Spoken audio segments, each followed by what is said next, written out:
Hello everyone, I am Sunny, your physics teacher. Welcome back to my YouTube channel. Radiation के आज के इस lecture में देखो हम क्या पढ़ेंगे। न्यूटन्स लॉ ऑफ कूलिंग क्या होता है और फिर उसके ऊपर बेस्ड दो अच्छे टेक्निकल न्यूमेरिकल्स को भी सोल्व करेंगे। तो देखो, मान लो हमने चाय बनाई, गर्म चाय है, उसका टेम्परेचर 90 डिग्री सेल्सियस है मान लो, ठीक है। और सराउंडिंग का टेम्परेचर 27 डिग्री सेल्सियस मान लो, ठीक है। मान लो हम उस चाय को पी नहीं रहे, तो क्या होता है, वो चाय ठंडी होती जाती है। कहते हैं ना, चाय ठंडी होती जाएगी, तो मतलब चाय का टेम्परेचर कम होता जाएगा। मतलब यहाँ पे चाय कूल हो रही है एक तरह से। तो काफी लंबे समय पश्चात उस चाय का टेम्परेचर सराउंडिंग के टेम्परेचर 27 डिग्री सेल्सियस के बराबर हो जाता है। तो ऐसा न्यूटन्स लॉ ऑफ कूलिंग के तहत होता है। चाय कूल होती जाएगी, चाय का टेम्परेचर कम होता जाता है ना, अगर हम चाय को ना पिए तो यहाँ पे जो चाय की कूलिंग है ना, वो न्यूटन्स लॉ ऑफ कूलिंग के तहत होती है। तो आज के इस लेक्चर में हमें न्यूटन्स लॉ ऑफ कूलिंग इसको पढ़ेंगे। बहुत इंपॉर्टेंट टॉपिक है, बहुत ज़्यादा इंपॉर्टेंट।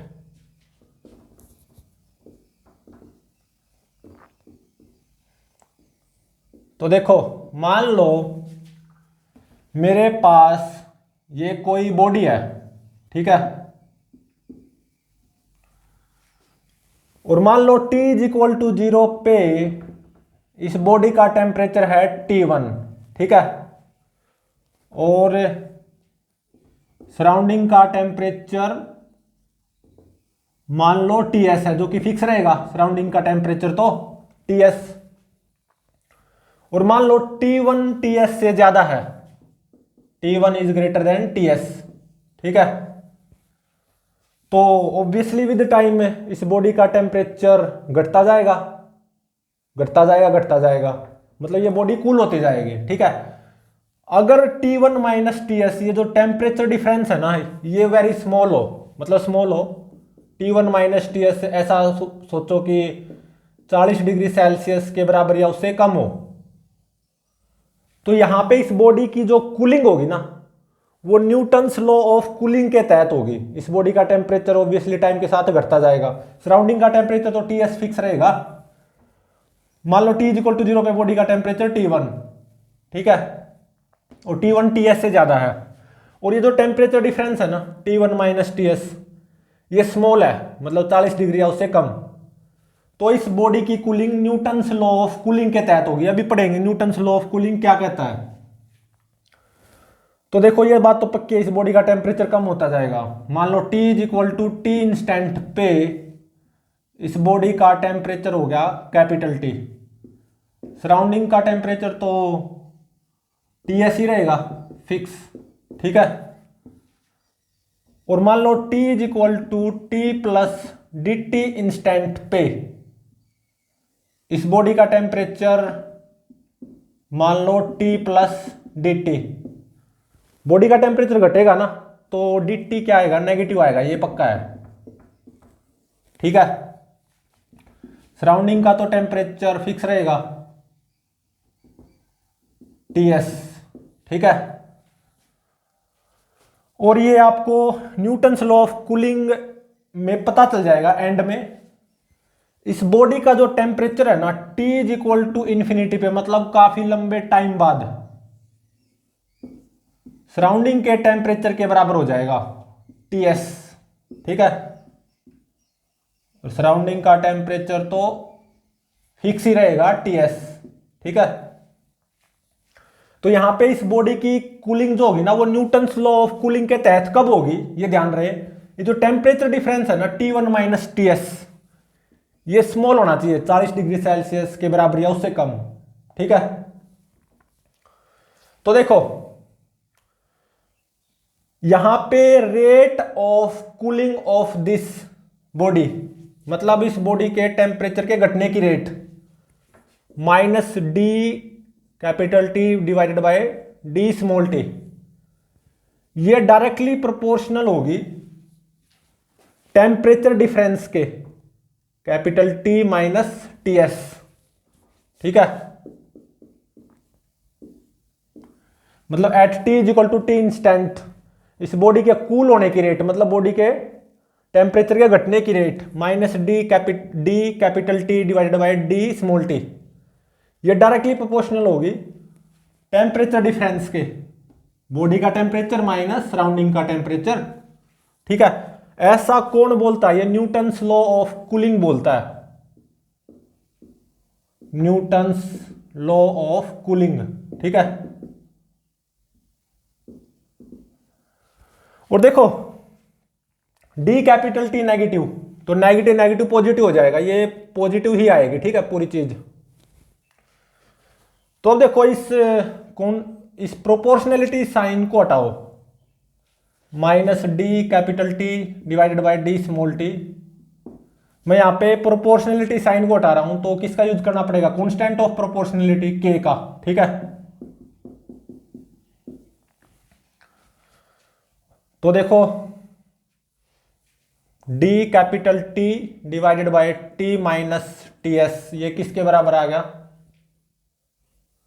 माइनस के डी टी के बराबर। दोनों तरफ इंटीग्रेट कर दो, तो t इज इक्वल टू 0 पे देखो इस बॉडी का टेम्परेचर कितना? T1, और at any instant t body का टेम्परेचर कैपिटल T। अब बस इंटीग्रेशन को सोल्व करना है, तो इसका इंटीग्रेशन क्या आ जाएगा? log t minus T S. ठीक है, lower limit T1 upper limit capital T, और यहां पे क्या हो जाएगा? Minus K T. तो देखो upper limit minus lower limit कर दो, log t minus T S minus log, अब t की जगह T1 पुट करो, T1 minus T S is equal to minus K T. तो यूजिंग log प्रॉपर्टी ये क्या हो जाएगा? log t minus T S divided by T1 minus T S is equal to minus K T. तो t minus T S divided by T1 minus T S, ये क्या आ गया? e की power minus K T. ठीक है, और देखो यहां से t ये किसके बराबर आएगा? T S plus T1 minus T S into में e की पावर माइनस के टी, ये आएगा। ठीक है,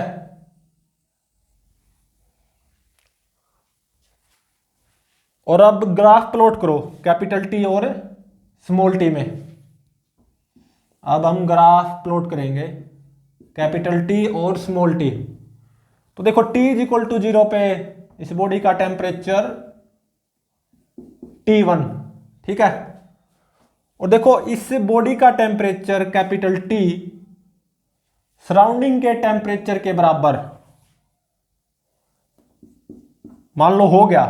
अब ये पता चलेगा T is equal to infinity पे होगा ऐसा, T को TS पुट कर दिया is equal to TS plus T1 minus TS into में e की पावर माइनस के टी।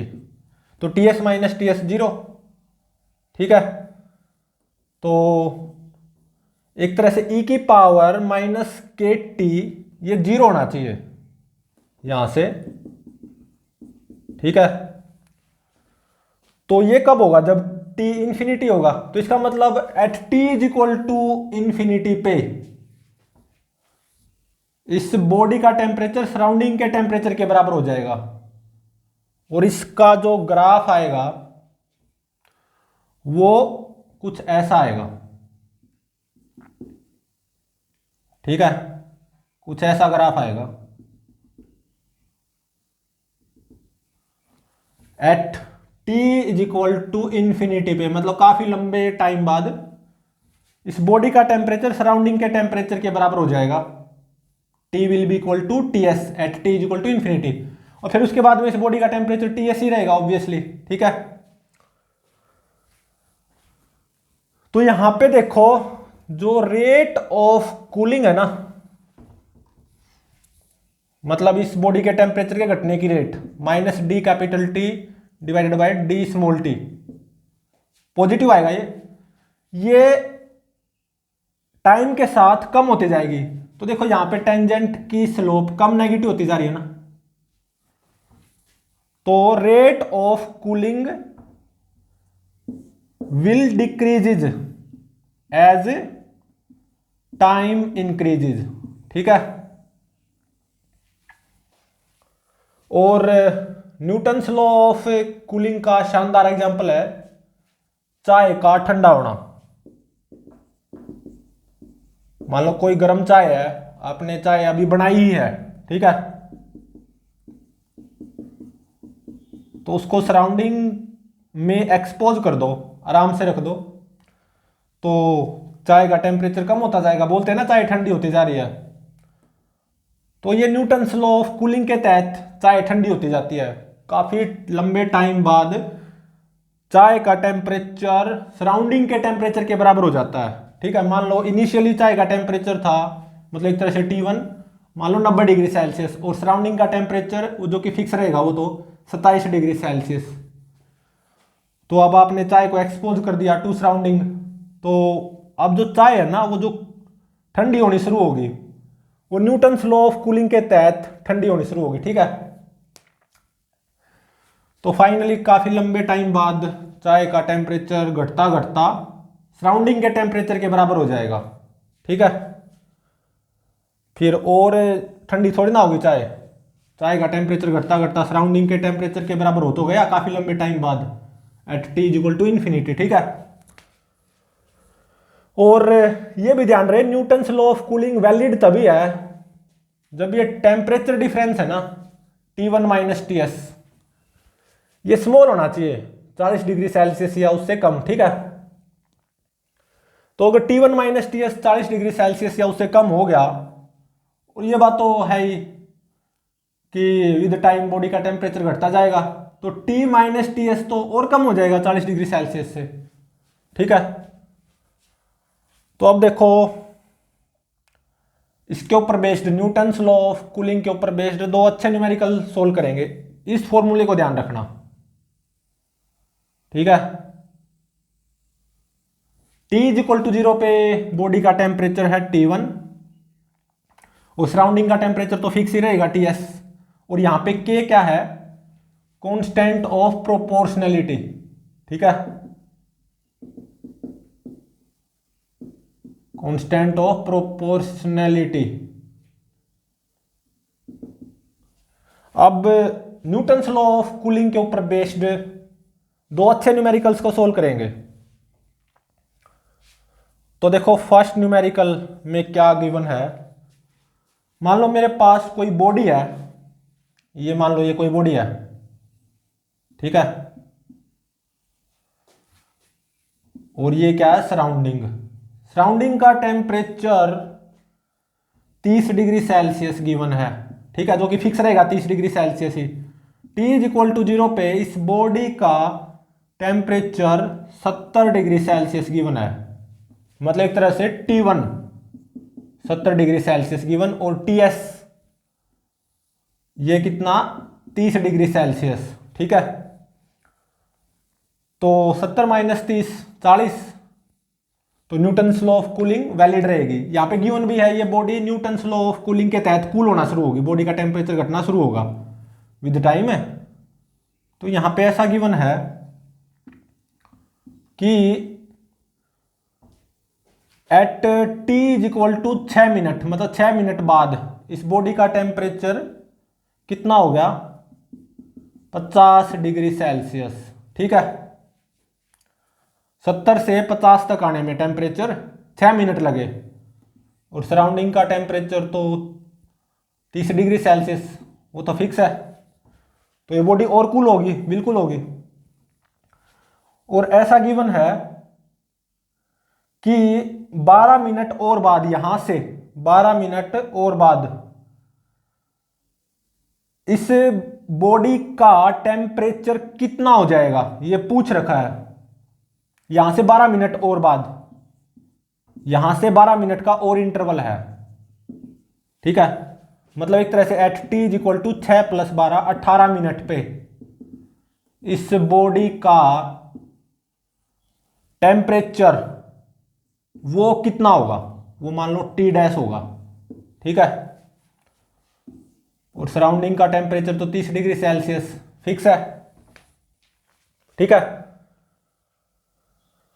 तो देखो क्या गिवन है, अगेन मैं इसको रिपीट करता हूं। मेरे पास कोई बॉडी का temperature at T is equal to 0 initially 70 degree Celsius, surrounding का टेम्परेचर 30 डिग्री सेल्सियस। तो अब ये body Newton's law of cooling के तहत कूल होना शुरू होगी, बॉडी का टेम्परेचर घटना शुरू होगा। ठीक है, तो 6 मिनट बाद इस बॉडी का टेम्परेचर 50 डिग्री सेल्सियस हो जाता है, और यहां से 12 मिनट बाद, मतलब एक तरह से at T equal to 18 minute पे इस बॉडी का टेम्परेचर कितना होगा वो फाइंड आउट करना है। तो एक तरह से टी डैश ये फाइंड आउट करना है, मतलब एक तरह से at T is equal to 18 minute पे बॉडी का टेम्परेचर कितना होगा। इसके लिए 4 ऑप्शंस अवेलेबल हैं। ठीक है, तो देखो क्या क्या ऑप्शंस अवेलेबल हैं। 45 degree Celsius, 40 degree Celsius, 35 degree Celsius और 32 डिग्री सेल्सियस, ये ऑप्शंस अवेलेबल हैं। ठीक है, अब इसको सोल्व करते हैं। तो देखो at T is equal to 6 minute पे इस बॉडी का टेम्परेचर 50 डिग्री सेल्सियस, तो बस इस फॉर्मूले का यूज कर लो। यहां पे टी को 6 पुट करना, ठीक है, और कैपिटल टी को 50, तो 50 is equal to T S कितना 30 प्लस T1 कितना 70 माइनस टी एस कितना 30 इंटू में e की पावर माइनस के, और टाइम क्या पुट करना 6 मिनट। ठीक है, तो यहां से जो ये कांस्टेंट ऑफ प्रोपोर्शनैलिटी था ना के, इसकी वैल्यू क्या आएगी आसानी से निकाल सकते हो बिल्कुल। ये क्या आएगी 0.11, नियरली 0.11 पर मिनट। इसकी यूनिट क्या होती है कांस्टेंट ऑफ प्रोपोर्शनैलिटी की, पर टाइम। जैसे मैंने यहां पे टाइम मिनट में पुट किया ना 6 मिनट, तो यहां से जो कांस्टेंट ऑफ प्रोपोर्शनैलिटी के की वैल्यू ये कितनी आई 0.11 पर मिनट। ठीक है, क्योंकि टाइम मिनट में पुट किया है, क्योंकि जो एक्सपोनेंशियल की जो पावर है ना वो कुल मिला के डायमेंशनलेस होनी चाहिए। ठीक है, पावर पूरी पावर यूनिटलेस। अगर यहां पे टाइम आपने मिनट में पुट किया 6 मिनट, तो के की वैल्यू पर मिनट में होनी चाहिए ना, और यहां से जब आप सोल्व करोगे के की वैल्यू आएगी 0.11 पर मिनट। ठीक है, तो एक तरह से अब यहां से 12 मिनट और बाद, मतलब एक तरह से according to stop watch at T is equal to 18 minute, 12 plus 6 18 minute, at T is equal to 18 minute इस बॉडी का टेम्परेचर कितना होगा टी डैश, वो फाइंड आउट करना है। और ये 4 ऑप्शन अवेलेबल है। ठीक है, तो अब सोल्व करते हैं। अगेन इसका यूज करो, यहां पे टी की जगह है टी डैश, जो कि फाइंड आउट करना है टी एस, सराउंडिंग का temperature 30 plus T1 70 minus T S 30 into में ई की पावर माइनस के कितना 0.11 पर मिनट, और यहां पे टाइम ऑब्वियसली मिनट में पुट होगा 18 मिनट। ठीक है, तो यहां से बिल्कुल आसानी से टी डैश की वैल्यू निकाल सकते हो। ये कितनी आएगी 35 डिग्री सेल्सियस, ये मेरा आंसर हो गया, hence option C is correct. ठीक है, तो अब टाइम और बढ़ेगा, तो at T is equal to 18 minute पे इस बॉडी का टेम्परेचर कितना होगा 35 डिग्री सेल्सियस। अभी और कूल होनी बाकी है ये बॉडी। ठीक है, स्टॉपवॉच में टाइम और बढ़ेगा और टाइम पास होता जाएगा, इस बॉडी का टेम्परेचर 35 डिग्री सेल्सियस से लगातार और कम होता जाएगा। ठीक है, तो at T is equal to infinity, मतलब काफी लंबे टाइम बाद इस बॉडी का temperature surrounding temperature 30 degree Celsius के बराबर हो जाएगा। ठीक है, तो अब देखो सेकंड न्यूमेरिकल, सेकंड न्यूमेरिकल में क्या गिवन है और क्या पूछ रखा है।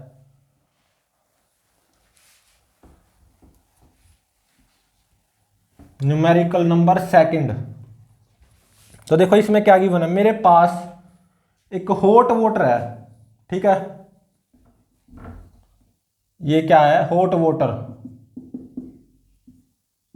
ठीक है,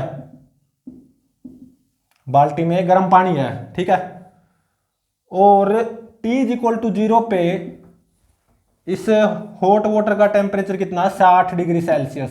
तो एक तरह से T1 60 डिग्री सेल्सियस हो गया, ठीक है, और सराउंडिंग का टेम्परेचर TS जो कि फिक्स रहेगा वही फाइंड आउट करना है। और इसमें और क्या गिवन है, और देखो ये ऑब्वियसली यहां पे ऐसा गिवन है कि न्यूटन्स लॉ ऑफ कूलिंग के तहत ये वाटर कूल होता जाएगा, मतलब इस वाटर का टेम्परेचर कम होता जाएगा, ठीक है, ऐसा गिवन है। और क्या गिवन है, at T is equal to 10 minute, मतलब यहां से 10 मिनट बाद इस वाटर का टेम्परेचर कितना हो जाता है, 50 डिग्री सेल्सियस, ठीक है,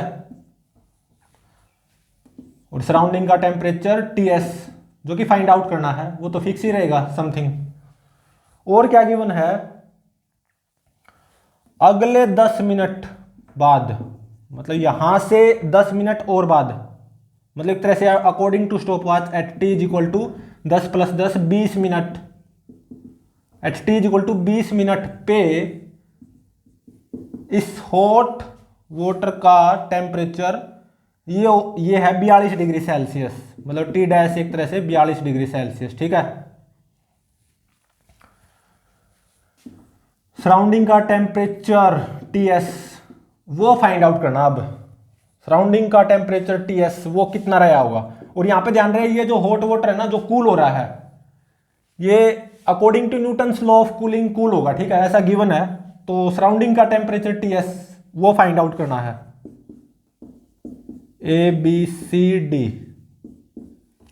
तो देखो इसमें क्या क्या ऑप्शंस गिवन है, 5 डिग्री सेल्सियस, 10 डिग्री सेल्सियस और 15 डिग्री सेल्सियस और 20 डिग्री सेल्सियस, ठीक है। ऑब्वियसली इन चारों में से कोई एक करेक्ट होगा। अब इसको सोल्व करते हैं। तो देखो यही फॉर्मूले का यूज होगा। तो T को कितना पुट करो, 50 यहां पे, TS जो कि फाइंड आउट करना है, plus T1 60 minus TS e की पावर माइनस K, और टाइम यहां से 10 मिनट, ठीक है ना। मैं इस स्टेज की बात कर रहा हूं, at T is equal to 10 minute इस वाटर का टेम्परेचर कितना, 50 डिग्री सेल्सियस, ठीक है। और देखो अब इस स्टेज पे, मतलब at T is equal to 20 minute according to stop watch, इस फॉर्मूले का यूज करो अगेन। तो यहां पे क्या पुट हो जाएगा, T डैश हॉट वाटर का temperature 42 degree Celsius is equal to TS जो कि फाइंड आउट करना, plus T1 60 minus TS e की पावर माइनस K इंटू में टाइम, यहां पे स्टॉप वॉच में टाइम क्या है, 20 मिनट, ठीक है।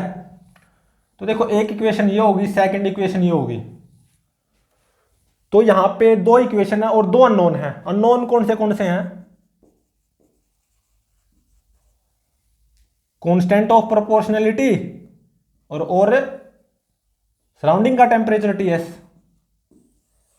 इन दोनों की वैल्यूज आप इजीली फाइंड आउट कर सकते हो दोनों इक्वेशंस को सोल्व करके, क्योंकि दो इक्वेशन दो अननोन भी कौन से K और TS। तो इन दोनों को आप आसानी से सोल्व कर सकते हो यहां पे। तो यहां पे जो K की वैल्यू आएगी ना, जो भी आएगी इन दोनों को सोल्व करते हुए, वो ध्यान रहे पर मिनट में आएगी, ठीक है, जो भी आएगी। हालांकि K पूछ नहीं रखा, कांस्टेंट ऑफ प्रोपोर्शनलिटी पूछ नहीं रखा, लेकिन अगर पूछ रखा होता यहां पे इन दोनों इक्वेशंस को सोल्व करके K की जो वैल्यू आएगी ना, वो पर मिनट में आएगी, क्योंकि यहां पे टाइम आपने मिनट में पुट किया, 10 मिनट 20 मिनट। पूछ क्या रखा है, TS। तो इन दोनों को सोल्व कर सकते हो आसानी से बिल्कुल। ये आपको खुद सोल्व करना होगा, ज़्यादा मुश्किल नहीं आएगी। तो यहां से इन दोनों को सोल्व करके, दोनों इक्वेशंस को सोल्व करके टीएस की वैल्यू मतलब सराउंडिंग के टेम्परेचर की वैल्यू ये आएगी 10 डिग्री सेल्सियस। ठीक है, ये मेरा आंसर हो गया। तो hence option B is correct. ये मेरा क्या हो गया आंसर। ठीक है, तो एक तरह से टीएस की वैल्यू मतलब सराउंडिंग के टेम्परेचर की वैल्यू कितनी रही होगी, 10 डिग्री सेल्सियस। 10 10 10 सराउंडिंग का टेम्परेचर तो फिक्स होता है ना, वो थोड़ी ना चेंज होता है। यहाँ पे ये हॉट वाटर, इसका टेम्परेचर कम होता जाता है, वो टेम्परेचर वर्सेज टाइम कुछ ऐसा ग्राफ आता है, रेट ऑफ कूलिंग कम होती जाती है। ठीक है, तो अब इससे आगे और कूल होगा ये। अब स्टॉप वॉच में और टाइम बढ़ेगा, जब तक इसका टेम्परेचर घटता घटता 10 डिग्री सेल्सियस नहीं हो जाता सराउंडिंग के टेम्परेचर के बराबर, और वो काफ़ी लंबे टाइम बाद होता है at T equal to infinity जो भी है। ठीक है, तो प्लीज़ चैनल को लाइक शेयर और सब्सक्राइब जरूर करें।